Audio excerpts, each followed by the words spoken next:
Welcome to Nasdaq Trade Talks. I'm Jill Malandrino, Global Markets Reporter at Nasdaq. Joining me to discuss the impact of the election on the Nasdaq-100 is Danielle Shay, Director of Options with Simpler Options. Danielle, it's great to see you as always. Welcome back to Trade Talks. Thank you so much for having me.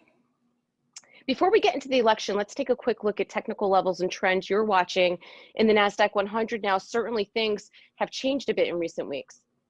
Yes, absolutely. And I mean, the NASDAQ is the leading index here, and a lot of the key NASDAQ stocks, these are leading stocks, and we have to pay attention to what they're doing. And what I noticed recently was we saw a lot of the big FANG names were dropping down below their 50-period simple. This is a key area of support. And for a couple days, the NASDAQ was sitting on the 50, and we thought, is it a buy zone? Is it not?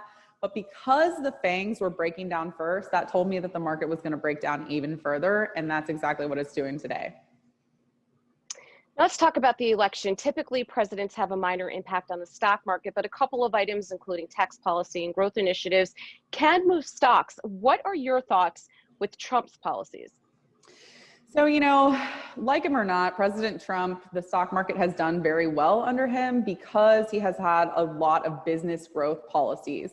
The tax cuts in particular led the way for a lot of buybacks, stock buybacks. And, like it or not, the stock market has gone higher.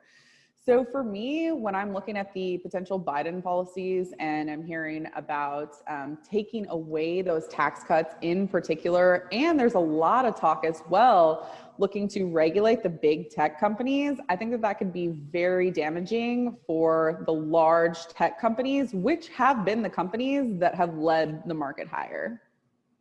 Are there any sectors or stocks that a Biden win could react in a positive way?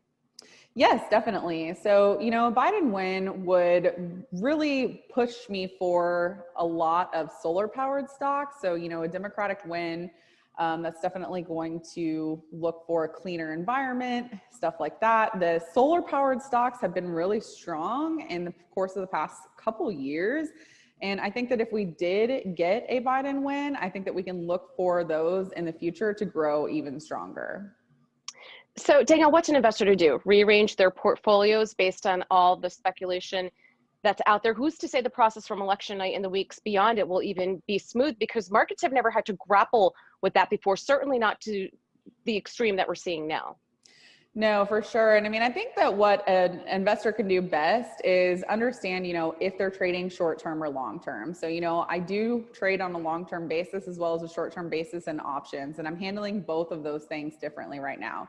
So first of all, on a short-term basis, it's completely normal that the market is in a violent chop for about the 6 weeks prior to the election. So if you're a short-term options trader like myself, that is the type of environment that you need to be looking for, and you need to be looking for options trades that are going to benefit in this type of high vol environment.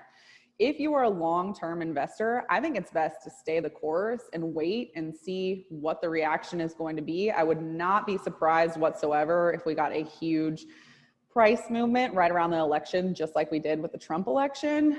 But after that, I think that things will settle in, and I think that we need to look at what type of initiatives each party is looking at, and we need to stick with the ones, obviously, that are the winners. So that's personally what I'm going to do.